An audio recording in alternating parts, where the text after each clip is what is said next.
We're here today at Brooklyn Bridge Park testing out the world's first electric stand-up paddleboard, the SipaBoard. So this is what the board looks like when it's all packed up. It weighs in at around 14 pounds, so it's really perfect for throwing into the back of your car or even putting on your back if you have to get on the subway. Here we have the two batteries that power the motor that goes inside the actual paddleboard. Now, you can use this motor to inflate the board so that you don't have to spend time pumping and exerting all your energy before you actually get out onto the water.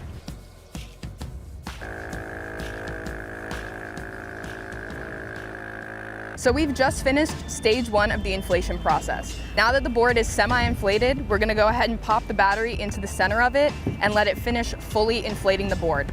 Self-inflating on a regular stand-up paddleboard would take about 20 minutes. This whole process takes about 5. The board itself has 3 speeds, so once you get out onto the water, you can use the board completely off, just like a regular stand-up paddleboard, or you can choose one of the speeds to turn the motor on. Now, if you lose your balance, fall in, and your paddle goes into the water with you, you don't need to worry about your board drifting away, because it will automatically turn the motor off. All right, so we're here on the board now. The board is completely off at the moment. So what you're seeing rocking back and forth is just the condition of the water. We'll go ahead and turn the board on to the first speed. Maybe you can hear it a little bit. Kind of moving at a nice pace, a gentle, slow, still very much in control of the board. And if there was something in my way, what's really nice is it doesn't take forever to turn on and off. So if I was worried about hitting rocks, hitting another person, doing anything like that, I could just turn it off. Now the 2 batteries on full charge will keep you paddling out on the water for 6 hours. But if you want to stay out longer, you can always bring an extra set of batteries with you to extend that another 6 to get a full 12 hours of the day on the water.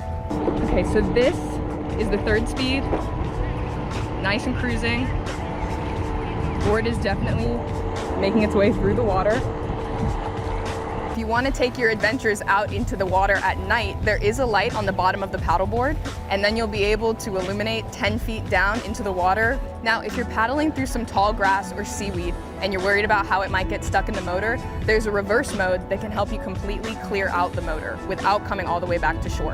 Now, it's actually very stable. It's really helpful to have a motor out today when the current's a little bit stronger, it's a little bit windier. The motor really just helps stabilize you so that you can focus a lot more of your energy on turning and going the directions you want to go and not worry so much about fighting the wind and fighting the current to really move you forward. And I'm not really that worried about falling in right now.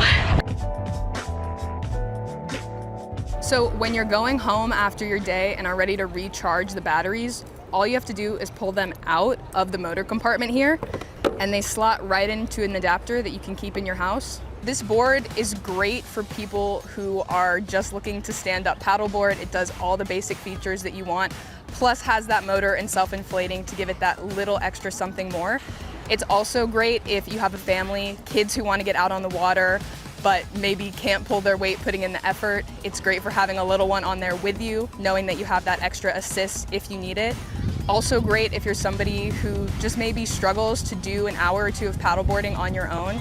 The only downsides to this paddleboard, I would say, is because there is the motor, you do have a little bit of noise when you're out on the water.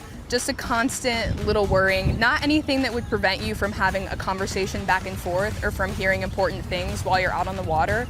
The other thing would just be the cost. Because it's a little bit more of a premium product, it has all these self-inflating features, you have to expect that it's going to cost more. But if this is something that your family's going to use and it's going to help you enjoy the water, then it might really be worth considering.